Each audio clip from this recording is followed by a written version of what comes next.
Tonight, Florida is in the bullseye again for yet another major hurricane. The struggle to bring supplies to areas already devastated by Helene. And Israel steps up its attacks on Hamas and Hezbollah 1 year after the October 7th invasion. We begin with Milton, just upgraded to a hurricane in the Gulf. Florida is already being hit with drenching rains, and now Milton is on the way. Our weather team is monitoring where and when it will hit, possibly as a Category 3 storm. The death toll is still rising from Hurricane Helene. Entire towns remain cut off. President Biden is sending more active duty troops to the region. We take to the air with the National Guard bringing much needed relief, and a mother and daughter reunited after 8 days apart. Plus, the unprecedented heat wave. Parts of the Southwest are facing the highest temperatures ever recorded in October. Red flag warnings are up as wildfires erupt in several western states. Also tonight, the race for the White House. It's still neck and neck just 30 days out. Former President Donald Trump campaigns in the toss-up state of Wisconsin. Vice President Kamala Harris plans a blitz of TV interviews in the coming days. Dozens of airstrikes light up the sky over Beirut in some of the most intense bombings yet. Israel's military claims it's going after Hezbollah targets. In Gaza, Palestinians flee an Israeli attack on a refugee camp. Dozens are killed in a strike on a mosque and school. Israel says it was targeting Hamas fighters. 1 year after the invasion that many Israelis call their 9/11, we're on the ground in Lebanon and Israel. A Frontier Airlines jet makes a fiery landing. Passengers capture video of flames shooting out from the plane.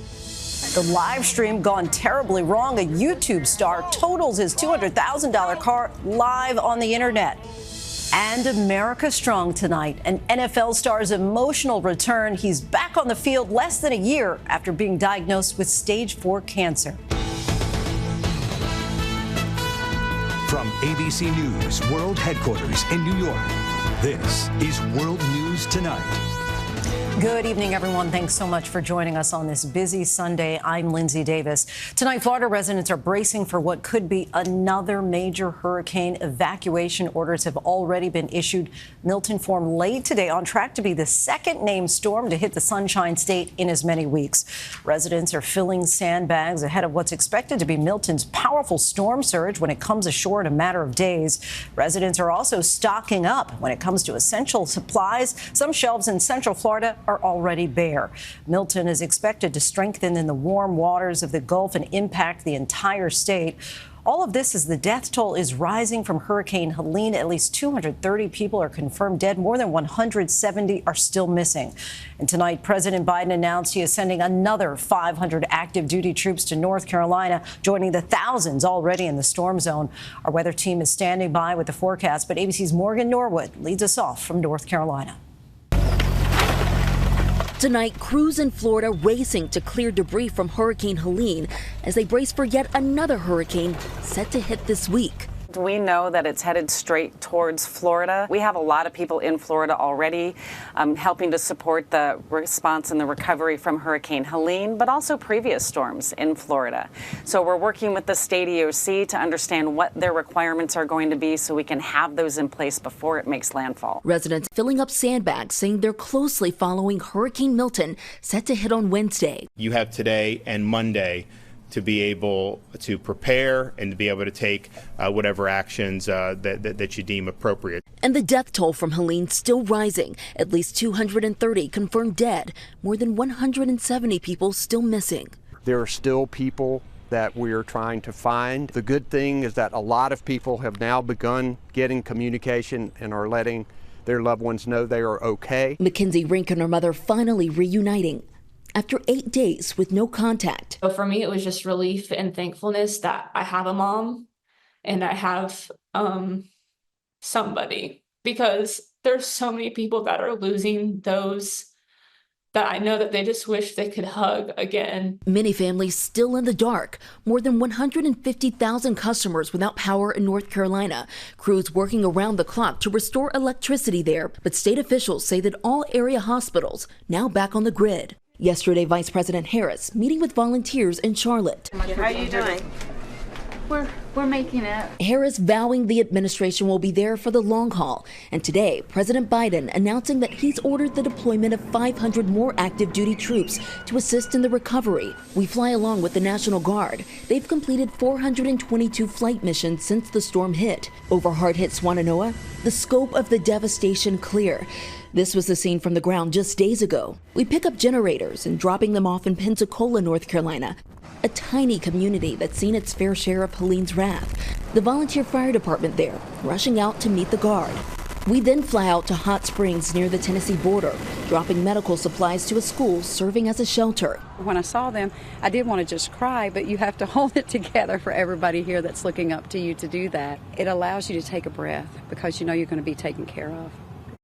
And Lindsay, those active duty service members Biden just authorized now make up the more than 7,600 troops across the storm zone. And as Milton takes aim at Florida tonight, the Biden administration also saying they're positioning resources there, but also urging Floridians to prepare.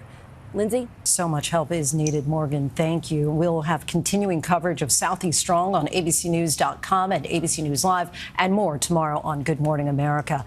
As Morgan mentioned, Florida is bracing for another direct hit, and a major concern is the debris that's still left there from Hurricane Helene.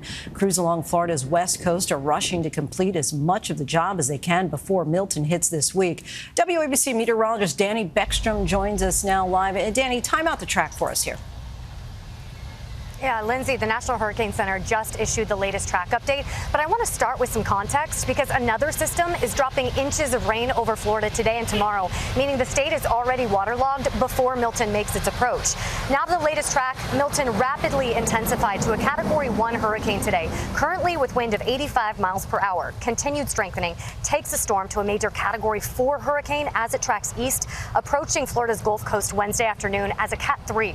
The Big Bend down through Tampa still cleaning up from Helene, where further south, Fort Myers has seen so much rain this year, they could set a new yearly rainfall record by mid-October.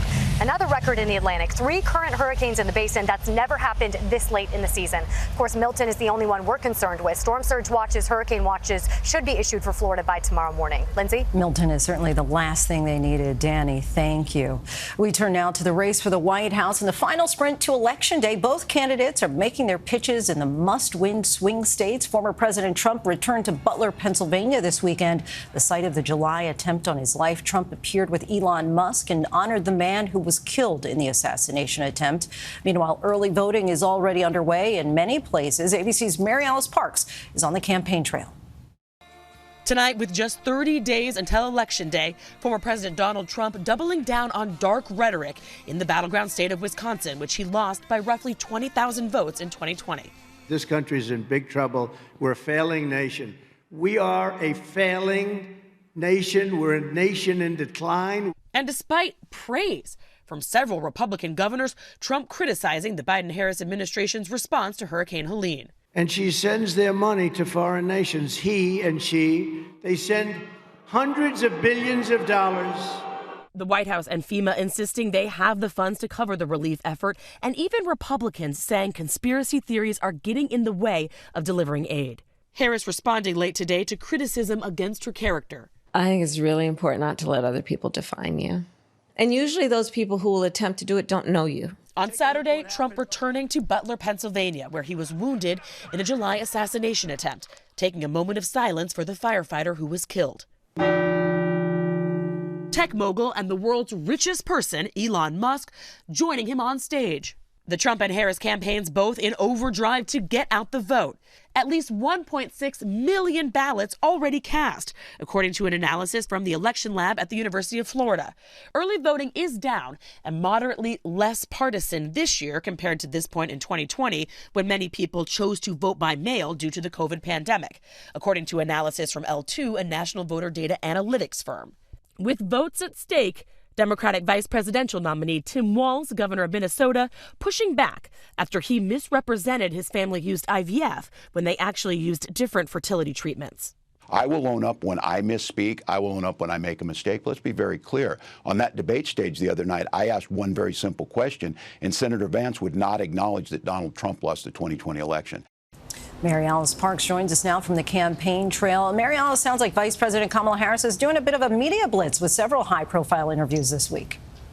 Yeah, a flurry of high-profile interviews before traveling out west again to campaign later this week. A big part of Harris's strategy and that of Trump lately is to boost Senate candidates as well. Democrats are defending many more Senate seats this year. There are about 7 races that are really closely contested. And of course, we know that voter registration deadlines are quickly approaching, and absentee ballots have already gone out in over 20 states. Lindsay. 30 days away. MaryAlice, thank you.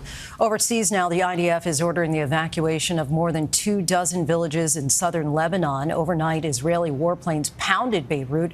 Video circulating online shows large explosions lighting up the night sky when a fuel storage site was hit. ABC's Patrick Reevell is in Beirut. And Patrick, these were some of the heaviest strikes in the war so far. Hi, Lindsay. Yeah, we've been seeing some Israeli airstrikes throughout the day here in Beirut again. And actually, just in the last little while, and as we speak, we've been hearing booms coming from the area behind me, which is the southern suburb of Beirut, which is a Hezbollah stronghold. We've seen intensive airstrikes hitting there just in the past few minutes, thick black smoke rising from there, as well as these booms coming across the water. And over 1,000 people have been killed across Lebanon in just the past 2 weeks, according to Lebanese health officials. It's been just over a week since Israel assassinated Hezbollah's leader Hassan Nasrallah here. Today, Lebanon's government insisting that shortly before Israel killed him, Nasrallah had agreed to a 21-day ceasefire backed by the US. A White House official tonight telling ABC that if that is true, it was never communicated to them. Hezbollah hasn't commented, and we just don't know for now. But as we await Israel's anticipated strike on Iran, the fear is that this war is only widening. Lindsay. It's been a concern all along. Patrick, thank you. Tonight, the IDF says it's conducting another ground operation in a northern city of Gaza. These images show people fleeing the devastated city. The IDF issued another evacuation order for northern Gaza this morning. The IDF says Hamas is rebuilding its operational capabilities there as the region marks 1 year since the Hamas attacks of October 7th. ABC's Matt Gutman has more from Tel Aviv. Tonight in Israel, it's been a year since the Gaza war erupted when Hamas gunmen from Gaza invaded Israel on October 7th, Israel's 9/11. And the war grinds on. Today, Israeli tanks rumbling into northern Gaza for the 3rd time since the war began, displacing thousands. And Israeli airstrikes hit a mosque and a school in a designated humanitarian zone. 45 killed in Gaza today, according to the Hamas-run health ministry. The IDF saying they targeted Hamas command posts. On the anniversary, Hamas vowing to fight on. And in Israel, the trauma of October 7th still raw. We recently met Ilan at Kibbutz Nahal Oz, with explosions from Gaza still audible. At 6:30 that morning, as Hamas lobbed thousands of rockets into Israel and the sirens wailed, Ilan saw gunmen outside. Ilan and his wife hid in the shelter, gunmen shooting into their door. After 8 hours, his daughter texted. The terrorists are trying to get into the house. Dad, help. And so you thought any moment you might lose your daughter? And grandchildren. Then 13 minutes of silence and terror. What was it like when you saw that text message that said, no, it's the army?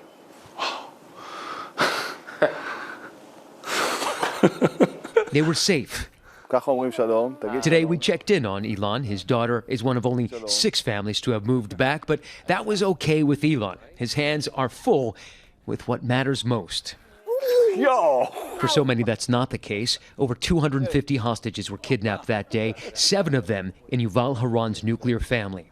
6 of his family members were released by Hamas during last November's ceasefire. His brother-in-law still being held by Hamas. Every day I wake up and I say, Tal is alive, Tal is coming back. I will see him hugging his family. I imagine him hugging his children. And it's past midnight here in Israel, Lindsay, already October 7th. And adding heartache to those hostage families, all the major memorials have been canceled for today because of the threat from Hezbollah and Iran. And as Israel calibrates its response to Iran, the U.S. has made it very clear it does not want Israel attacking Iran's nuclear sites or its oil facilities. Lindsay. So much heartache. Matt, thank you. Here in New York, the NYPD is on high alert after multiple bomb threats targeting synagogues ahead of the 1-year anniversary of the Hamas attacks. Police are increasing their presence at synagogues. The Anti-Defamation League is out with a new report finding there have been more than 10,000 recorded anti-Semitic incidents since October 7th. That's a 200% increase over last year and the largest number ever in a 1-year period. The NTSB is investigating a fiery hard landing at the Las Vegas airport. Frontier Airlines Flight 1326 appeared to catch fire as it made an emergency landing. Some passengers could see the flames from their seats. No one was hurt, fortunately, and everyone was able to exit the plane after it landed. Here's ABC's Zoreen Shah. Tonight, the NTSB working to understand how this Frontier Airlines jet, packed with passengers, made a terrifying fiery landing in Las Vegas. They got a fire in the right engine. We have no communication with the pilot whatsoever. His radios are out. Watch as flames spew from the Airbus 321 as it hits the tarmac. It's a very hard landing and followed by a lot of shaking in the plane. We were just in shock. We're like, you see this on movies and shows, but you don't expect it to happen to you. The incident happening Saturday around 3:15 in the afternoon. Just putting out a fire. After a short flight from San Diego, carrying 190 passengers and 7 crew members, landed at Harry Reid International Airport. The pilot declaring an emergency after detecting smoke in the cockpit. Everyone remain seated. One of the passengers capturing this dramatic video as part of the plane was covered in flames. The wheel melted, firefighters dousing the flames. Federal investigators sending the cockpit voice recorder and flight data to the NTSB lab in Washington, D.C. for evaluation. And a lot of shaken passengers, but Frontier Airlines says that no injuries were reported and the cause tonight still under investigation. Lindsay. Relieved everyone's okay. Zoreen, thank you. There's still much more ahead on World News Tonight this Sunday, including wildfires in the West and when there might be some relief from the unprecedented heat wave and the wild celebration after a huge college football upset. Next tonight, parts of the Southwest have never been this hot in October. 31 million people are under heat alerts. Phoenix has seen record-breaking high temperatures every day for nearly 2 weeks. Some relief is expected by midweek. Also tonight, several large wildfires are burning in the West. Dark plumes of smoke were seen over Sheridan County in Wyoming. The Elk Fire has burned more than 72,000 acres and is 0% contained. When we come back, a YouTube star loses control of his $200,000 car as he live streamed the whole thing.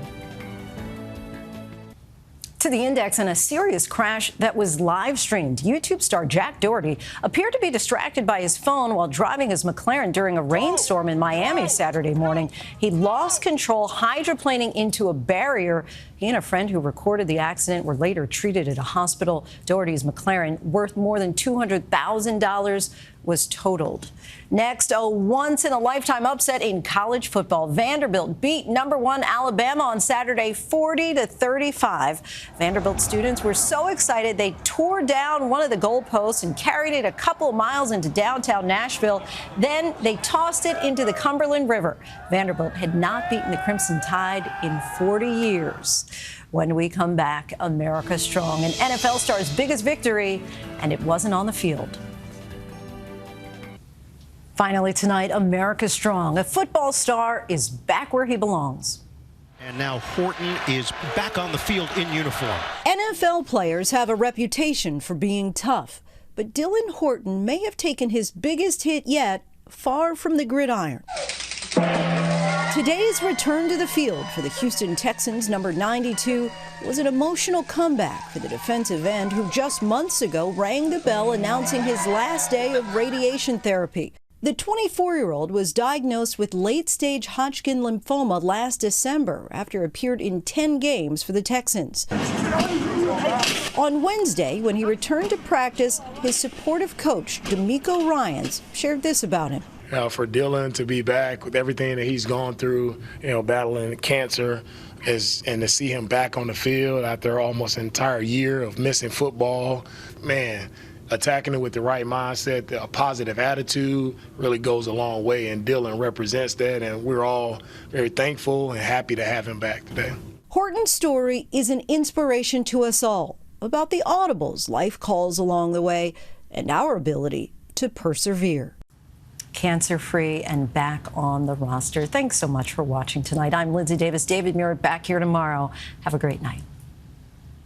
Thank you for making World News Tonight with David Muir America's most watched newscast.